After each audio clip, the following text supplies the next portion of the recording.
पिछले वीडियो पे हमने ये जाना कि हमारे घर पे जो 16 दिशाएं हैं उनके अंदर जो 5 तत्व हैं वो उनको कैसे गवर्न करते हैं और उनके अंदर की बाकी सारी चीजें कैसे वर्क करती हैं। नमस्कार, मैं हूं महावास्तु आचार्य स्वामिल गुप्ता और आज के वीडियो पे हम ये बात करेंगे कि आपको अपने घर का वास्तु खुद से एनालाइज करना है, तो उसके लिए आपको क्या क्या चीज़ों की आवश्यकता होगी ताकि कोई भी ऐसा वैसा वीडियो देख करके आपके दिमाग में कोई भी ऐसा वैसा भ्रम आता है वो आना बंद हो जाए। तो सबसे पहले हमको हमारे घर का वास्तु करने के लिए जो एक बेसिक नेसेसिटी चाहिए होती है वो होती है टू द स्केल मैप की, और वो भी ऐसा वैसा नहीं जो हाथ से आपने बना रखा हो, एक प्रोफेशनल ऑटोकैड मैप। अब आप बोलोगे कि ये ऑटोकैड मैप क्यों?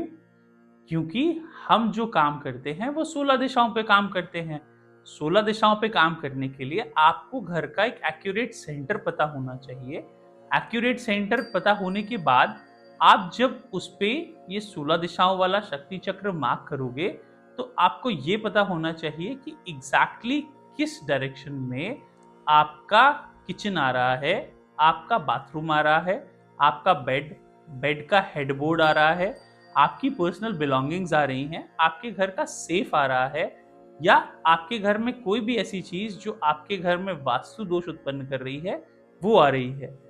अगर हमारे पास टू द स्केल मैप नहीं होगा तो क्या होगा कि आपके घर के जो सिम्टम्स हैं वो मैच नहीं करेंगे।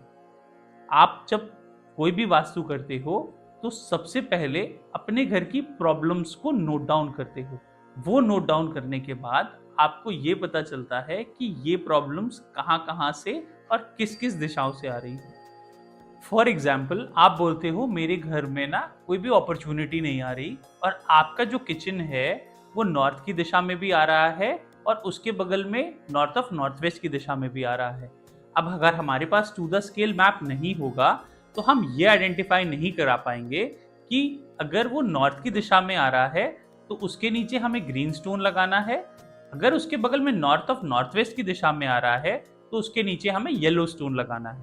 तो ये दोनों ही दिशा में चेंज होते हुए आपके सिम्टम्स बदल जाएंगे और उसका ट्रीटमेंट भी बदल जाएगा। तो इसलिए टू द स्केल मैप बहुत ज़्यादा ज़रूरी होता है, और उस मैप में आप एक चेकलिस्ट बना करके सारी चीज़ों को नोट डाउन कर सकते हैं कि हमारे घर का वॉशिंग एरिया कहाँ है, हमारे घर में सोफाज कहाँ पड़े हुए हैं, हमारे घर में रग्स,